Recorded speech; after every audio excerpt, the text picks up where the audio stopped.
2019 में टोयोटा और सुजुकी एक कोलैबोरेशन में आए थे, जिसमें दोनों ब्रांड्स एक दूसरे की कार्स को यूज करके, एक दूसरे की टेक्नोलॉजी को यूज करके बढ़िया बढ़िया गाड़ियां लॉन्च करेंगे पूरी दुनिया में। और इसका इंडिया में रिजल्ट आया कि जो मारुति बलेनो है उसको रीबैच करके टोयोटा ग्लांजा बना दिया गया, और जो विटारा ब्रेजा है उसको रीबैच करके अर्बन क्रूजर बना दिया गया। और ये जो कोलैबोरेशन है दोनों ब्रांड्स के बीच में, ये सिर्फ गाड़ियों को रीबैच करने के लिए नहीं है, इसके अंडर इंडिया में एक बहुत ही बढ़िया क्रेटा राइवलिंग एसयूवी लॉन्च होने वाली है। तो इस वाली डील के लिए सबसे पहले देखते हैं कि जो दोनों कार ब्रांड है उनकी स्पेशलिटी क्या है, उनके मेन सेलिंग पॉइंट क्या है, और ये जो कोलैबोरेशन है उनके अंडर ये दोनों ब्रांड्स क्या क्या अपनी एक्सपर्टीज लाने वाले हैं। तो सबसे पहले हम जाते हैं टोयोटा की तरफ, जिसकी बहुत ही बड़ी ब्रांड वैल्यू है, जिसकी बहुत ही बड़ी सप्लाई चेन है, और टोयोटा की वर्ल्ड की सबसे एफिशिएंट और सबसे वेल मैनेज सप्लाई चेन मानी जाती है, क्योंकि इस ब्रांड की जो प्रोडक्शन है डिफरेंट डिफरेंट कंट्रीज में है, और जो गाड़ी है उसके डिफरेंट डिफरेंट मॉडल बनते हैं। तब भी इस ब्रांड की अगर आप देखें तो जो वेटिंग पीरियड है सबसे कम होता है इनकी कार्स का, एज कम्पेयर टू किसी भी और ब्रांड अगर आप कंपेयर करें इसके साइज का। और ये वाली बढ़िया सप्लाई चेन मैनेजमेंट से टोयोटा काफी बड़े प्रॉफिट्स निकाल पाता है अपनी गाड़ियों से। और सेकंड, इस ब्रांड की बहुत ही बढ़िया एक्सपर्टीज है इलेक्ट्रिफिकेशन में कार्स की,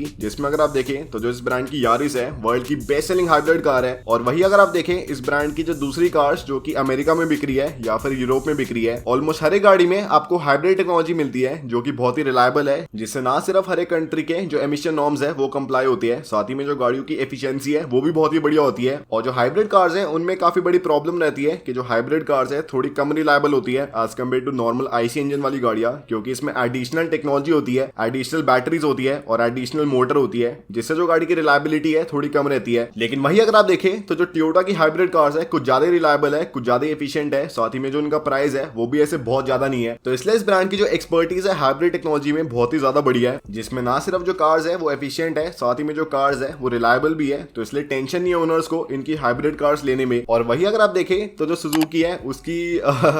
एक्सपर्टीज है अनसेफ कार्स में।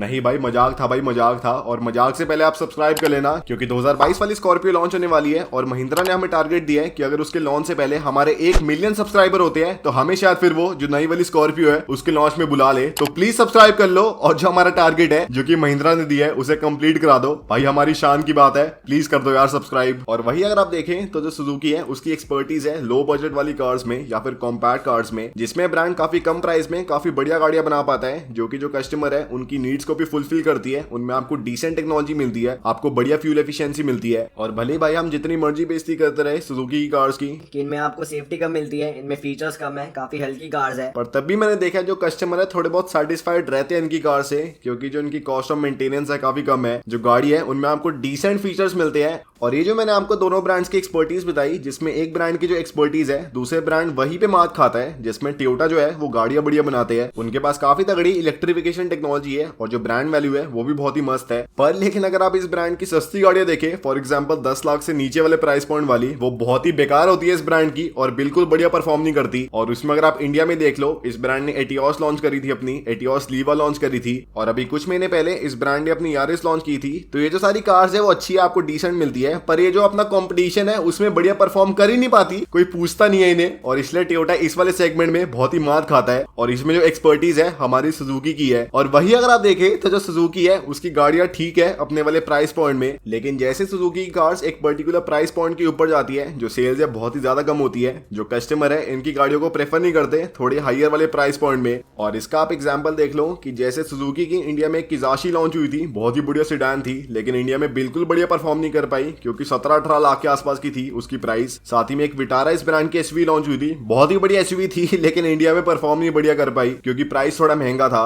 लेकिन वही जो 20 लाख के ऊपर वाला प्राइस पॉइंट है, जिसमें जो सुजुकी है उसकी गाड़ी परफॉर्म बढ़िया नहीं करती। जो टोयोटा है उसकी एक्सपर्टीज है उस वाले प्राइस पॉइंट में, जिसमें टोयोटा की जो इनोवा है या फिर जो फॉर्च्यूनर है एकदम ऐसे धड़ाधड़ बिकती है और अपना जो सेगमेंट है पूरा खाली करा हुआ है इन दोनों गाड़ियों ने। तो इसलिए अगर आप देखें कि अगर दोनों ब्रांड्स कोलैब करते हैं, एक ऐसा गोल्डीलॉक्स जोन बन रहा है जिसमें हर एक ब्रांड को फायदा हो रहा है। टोयोटा को सुजुकी की सस्ती वाली कार्स मिल रही है और सुजुकी को टोयोटा की थोड़ी प्रीमियम वाली कार्स मिल रही है। तो इससे क्या हो रहा है कि दोनों ब्रांड्स को नई नई कार्स मैन्युफैक्चर करने की भी जरूरत नहीं है, डिजाइन करने की भी जरूरत नहीं है, उन्हें दूसरे ब्रांड की एक्सपर्टीज मिल रही है उस वाले सेगमेंट में, और साथ ही में बढ़िया बढ़िया दोनों ब्रांड्स प्रॉफिट कमा रहे हैं और मजे आ रहे हैं सबको। तो ऐसे कुछ हो रहा है और इससे जो दोनों ब्रांड्स हैं उनको बहुत ही फायदा है। और अब आते हैं इस वाली डील के दूसरे डायमेंशन में, जो कि इलेक्ट्रिक व्हीकल्स, और इसमें जो ग्रोथ पोटेंशियल है हर एक कार मेकर को पता है बहुत ही ज्यादा है। और जो इलेक्ट्रिक व्हीकल है उसमें बहुत ही एक डिफिकल्ट सिचुएशन है, जिसमें जो ऑलमोस्ट सारे दुनिया के कार मेकर है उनके जो इलेक्ट्रिक व्हीकल्स है वो दो डिफरेंट सेगमेंट में स्प्लिट है, जिसमें एक जो इलेक्ट्रिक कार्स है उनमें जो आपको रेंज है वो बढ़िया मिलती है, जो आपको लुक्स है वो बढ़िया मिलती है, जो आपको फीचर्स है वो बढ़िया मिलती है, पर उनका जो प्राइस है वो भी कुछ ज्यादा बढ़िया होता है, हर एक बंदे के लिए एक्सेसिबल होता नहीं है। और इसका सबसे बढ़िया एग्जांपल है टेस्ला, जिसमें जो गाड़ी है एकदम मस्त है, जिनमें आपको बढ़िया टेक्नोलॉजी मिलती है, आपको कूल फीचर्स मिलते हैं, आपको बढ़िया रेंज मिलती है, लेकिन जो प्राइस है अराउंड 45-50 लाख से स्टार्ट होता है मिनिमम, और ये हर एक बंदे के लिए एक्सेसिबल है नहीं।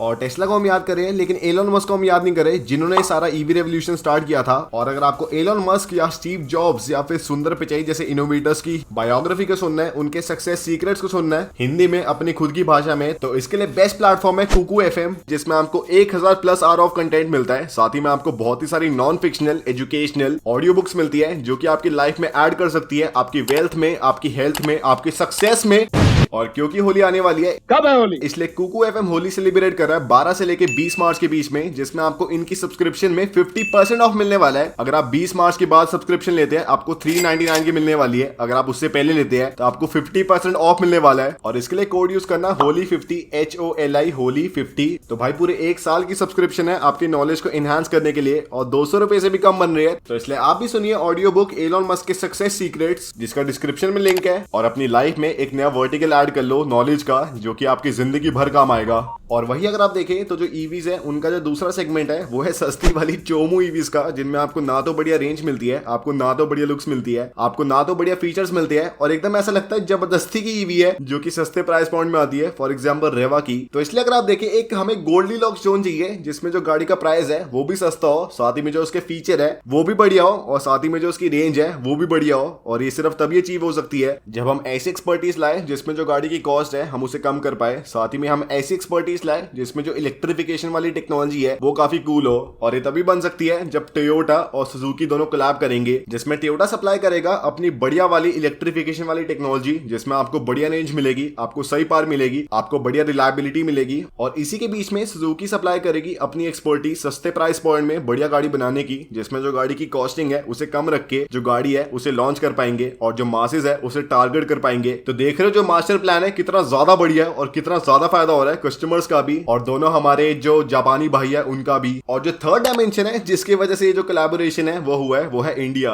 क्योंकि अगर आप इंडिया में देखें तो जो मारुति सुजुकी है उसका इंडिया में 46% का मार्केट शेयर है, जो कि बहुत ही बड़ा है। तो इंडिया में ऑलमोस्ट 2 गाड़ियों में से 1 गाड़ी मारुति की बिकती है, जो कि बहुत ही बड़ी बात है। और साथ ही में जो इंडिया की कार मार्केट है उसमें भी ग्रोथ पोटेंशियल बहुत ही बड़ी है, क्योंकि इंडिया में फिलहाल 1000 लोगों पे सिर्फ 22 गाड़ी है। वही अगर आप देखें अमेरिका में, जिसमें 1000 लोगों पे ऑलमोस्ट 700 गाड़ी है, तो आप देख सकते हैं जो ग्रोथ पोटेंशियल है कितना ज्यादा बड़ा है। लेकिन प्रॉब्लम क्या है कि जो टोयोटा है उसके इंडिया में जो सस्ती वाली कार्स है वो बिकती थी नहीं, और इस ब्रांड का जो मार्केट शेयर है सिर्फ 5% का था। और इस ब्रांड को इतना कॉन्फिडेंस था नहीं कि ये ब्रांड पूरी एकदम स्क्रैच से एक गाड़ी बनाए इंडिया के लिए, जिसमें हर एक पार्ट जो है वो इंडिया के लिए डेवलप्ड हो। तो इसलिए इस ब्रांड के पास जो बेस्ट रूट था वो था सुजुकी के साथ कोलैब करना, क्योंकि उसके साथ कोलैब करने से इस ब्रांड को इंडिया में 2 फायदे हुए। पहला ये हुआ कि जो इस ब्रांड का मार्केट शेयर है इंडिया की कार मार्केट में वो थोड़ा इंक्रीज हो गया, क्योंकि जब से टोयोटा के अंदर अर्बन क्रूजर और ग्लैंजा लॉन्च हुई है, ये दोनों गाड़ियां इस ब्रांड की बेस्ट सेलिंग कार्स में से एक बन चुकी है, और इनकी सेल ज्यादा हो रही है एज कम्पेयर टू जो इस ब्रांड की अपनी खुद की कार्स है। तो इसलिए भाई थोड़ा फायदा हो रहा है इस ब्रांड को अपना मार्केट शेयर गेन करने में। और सेकंड इस ब्रांड को फायदा हो रहा है कि जो इसके डीलरशिप है वो भी खुश है, क्योंकि ये ब्रांड कोई भी नई गाड़ी लॉन्च कर नहीं रहा था, और जो इस ब्रांड की सेल है वो भी कम हो रही थी हर एक साल। और ये ब्रांड कॉन्फिडेंट था नहीं कि अगर ये ब्रांड दोबारा R&D पे खर्च करके इंडिया में एक और नई गाड़ी लॉन्च करता है तो पता नहीं वो सक्सेसफुल होगी या फिर नहीं। और जो डीलरशिप है वो भी फिर ऑब्वियसली दुखी होंगे, क्योंकि उनकी भी सेल्स कम हो रही है, उनके भी प्रॉफिट कम हो रही है। लेकिन क्योंकि इस ब्रांड ने मारुति के साथ कोलैब करके उनकी बलेनो को और विटारा ब्रेजा को अपने नाम से बेच दिया अपनी डीलरशिप के अंदर, तो जो डीलरशिप है उनकी भी सेल्स वॉल्यूम बढ़ गई, फॉर्च्यूनर पे बेस्ड है सर गाड़ी, उनके भी जो प्रॉफिट है थोड़े बढ़ गए और वो भी खुश है। और जो लास्ट चीज होने वाली है दोनों ब्रांड्स के अंदर कि जो क्रेटा वाला सेगमेंट अगर आप देखें, जिसमें क्रेटा आती है, एस्टर आती है, किया सेल्टोस आती है, और भी बहुत ही सारी कार्स आती है, ये वाला सेगमेंट काफी तगड़ा ग्रो कर रहा है। और जो दोनों कार ब्रांड्स है उनकी कोई भी गाड़ी नहीं आती इंडिया में इस वाले सेगमेंट में, जो कि इंडिया में ग्रो कर रहा है। और मारुति को डर है कि अगर वो लॉन्च करेंगे तो जो प्राइस पॉइंट है थोड़ा हाई चला जाएगा, और जो कस्टमर है फिर शायद लेंगे नहीं। और जो टोयोटा है वो इसलिए डर रहे हैं कि शायद लॉन्च कर दे और बिके ना तो उनका नुकसान हो जाएगा। लेकिन दोनों ब्रांड्स मिलके इंडिया में गाड़ी डेवलप कर रहे हैं, जो कि इंडिया में क्रेटा से राइवल करेगी, जिसमें आपको दोनों ब्रांड्स की एक्सपर्टीज मिलेगी, आपको टोयोटा की ब्रांड वैल्यू मिलेगी, आपको टोयोटा की इंजीनियरिंग मिलेगी, और सुजुकी की आपको कॉस्ट इफेक्टिवनेस मिलेगी। और वो इंडिया में जो क्रेटा वाला सेगमेंट है फिर उसमें बढ़िया अपनी गाड़ी लॉन्च करेंगे, और दोनों ब्रांड्स के अंडर लॉन्च होगी। और यही था आज की वीडियो में कि क्यों टोयोटा और सुजुकी ने कोलैब करा और क्यों हमें फायदा ही है इनकी कोलैब से। और अगर आपको ये वीडियो पसंद आई तो लाइक शेयर सब्सक्राइब कर देना। और जो कुकू FM है उसका लिंक डिस्क्रिप्शन में है। इनका ऐप डाउनलोड करना, अपनी सब्सक्रिप्शन लेना और होली 50 कोड डालना 50% ऑफ के लिए। और साथ ही में अपनी लाइफ में एक नया वर्टिकल ऐड कर लो नॉलेज का।